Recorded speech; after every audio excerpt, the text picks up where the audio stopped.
ащы шындықты айтты деген сөз тіркесі қазір маған осы біздің қолданыста жүрген осы сөздер ұнамайды маған. Өйткені біздің адамдарды тек әңгіме дүкен сөз төңірегінде ғана отыра беруге итермелейтін сөз тіркесі болып тұр қазіргі сәтте.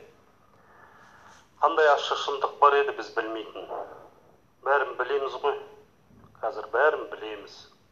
Менің кішкентай балаларым біледі соны. Қазір мен отырғызып қойып кішкентай қызыма айтатын болсам, айтшы ащы шындықты деп. Шырқыратып тұрып айтады, бәрін біледі, сараптап, анализ жасап беріп тұрып айтады. Бірақ енді солай айтты екен деп, мысалы сол менің қызымның артынан еріп кетпейміз ғой, соны лидер жасап алып. Қазіргі сәтте іске көшуіміз керек та. Енді анау билікті ауыстырып алып, сосын барып бастаймыз, сосын мына жобаны іске асырамыз, сосын мынаны істейміз деген, ол өте қате дүние. Мысалы, Қырғыздарда да болды.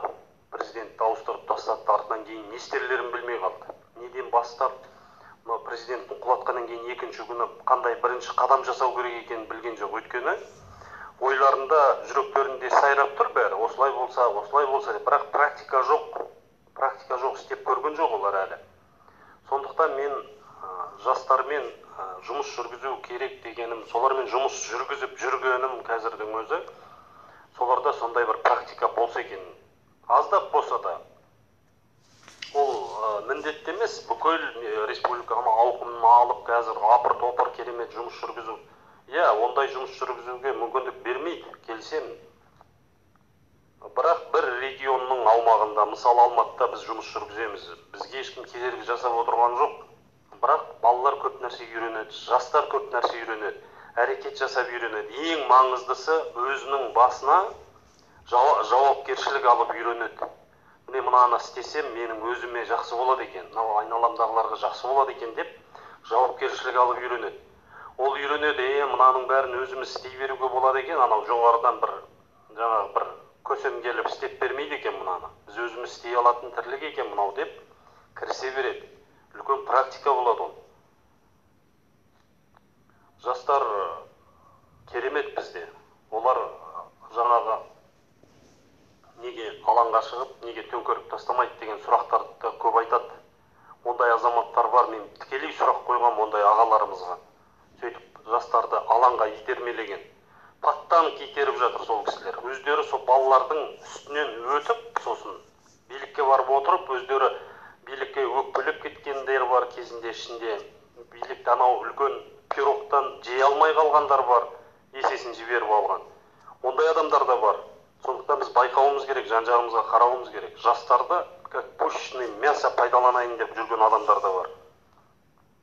Жастар анық сезіну керек жан тәнімен, бұл мемлекет, бұл ел солардікі. Мемлекет солардікі. Олардың қазір басында ең бірінші сайрап тұратын үлкен ой, үлкен таным, ол осы мемлекетті сақтап қалу. Соны ойлау керек олар. Ойластыру керек, мына жүйені қалай ауыстыруға болады. Сол ауыстыру арқасында бірақ мемлекеттігімізді жоғалтпай қалай сақтап қалуға болады деген сияқты мәселелерге ойланып, толғанып, үйреніп, сол жағынан да жан-жақты сараптама жасап үйрену керек. Элементарно сол митингке шығуды үйрету керекпіз. Біз енді талай шығып көрдік. Бұл жерде кесірін тигізетін факторлар да бар, оны қайта-қайта айта берудің керегі жоқ. Бәрін апарып тырқыратып қамап тастайтын. Сондықтан оларда сондай көзқарас туындады. Митинг деген көшеге шығады екенбіз, төбелесу керек екен, полиция келеді екен да бұрап апарып қамап тастайды екен, сосын штраф салады екен. Тұрпайы көзқарас солай қалыптасып қалды. Митинг деген ол өзінің халықтың арыз арманын, ой пікірін білдіретін алаң екенін сезінген жоқ. Солай үйрету керек еді. Жастарды алып шығып, белгілі бір кішігірім ғана мәселе болса да, сол мәселемен шығып, өзінің талаптарын қойып, жазбаша, ауызша айтатын айтып, сөйлетіп, видеоға түсіріп, сосын бейбіт түрде таратып жіберіп, солай бойларын үйрету керек. Солай оларды осыған дағдыландыру керек. Енді істейтін жұмыс көп қой солай. Біз ұлтымызды сүйетін, азаматтар болсақ, ең бірінші біз шексіз өзіміздің жастарды сүйіп, өзіміздің жастарды жақсы көру керекпіз. Шама келгенше соларға қолдау көрсету керекпіз. Қолдау жан-жақты болу керек.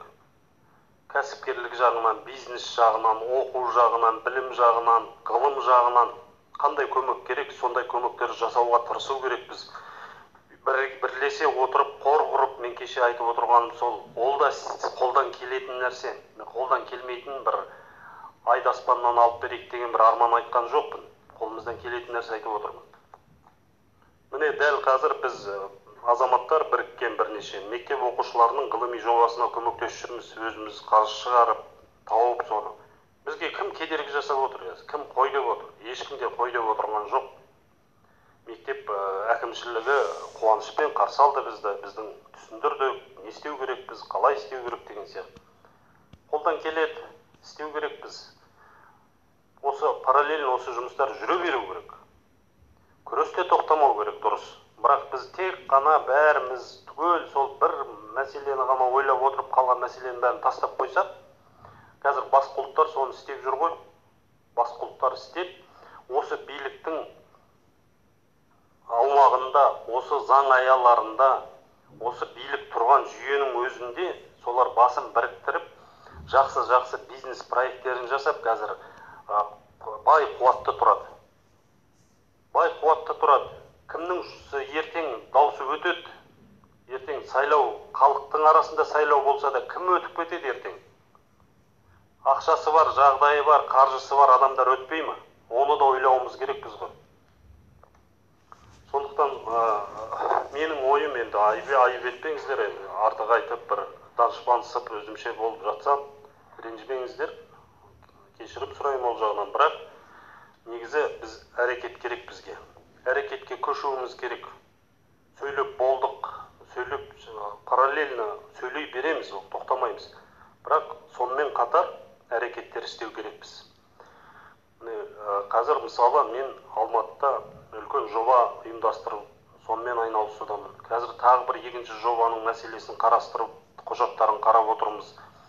Қоғамдық бірлестік құрамыз, соның қасынан корпоративный фонд құрамыз. Жұмыс жетеді, істейміз десек. Қазір халықаралық гранттарға қатысуға мүмкіншілік аламыз. Солай қозғала береміз, жастар үйренеді сөйтіп. Осы бүгін өстіп үйренген жігіттер, қыздар ертең біздің мемлекетіміздің экономикасын алып кетеді, практика болады оларда. Олар осылай үйрене бермесе, ертең билікті ауыстырғаннан кейін біз кім жұмыс істейді, экономиканы кім көтереді? Қайтадан барып сол кешегі анау ұры-қары олигархтарға күніміз түсе ма? Сендер істеп беріңдер, сендердің қызметкерлердің үйренген тәжірибесі бар, солар істеп берсін деп тұрамыз ба? Коррупцияға әбден үйренген адамдарды қайтадан сол жұмысқа шақырамыз ба? Жоқ қой, әрине. Ол үшін біз мынау дұрыс жастарды дұрыс тәрбиелеп, осыларды тәжірибеден сондай өткізуіміз керек, үйрену керек олар. Істеп үйренбесе, теоретически ешкім үйренбейді, жай әңгімемен. Қозғап жүрген мәселе сол, азаматтар.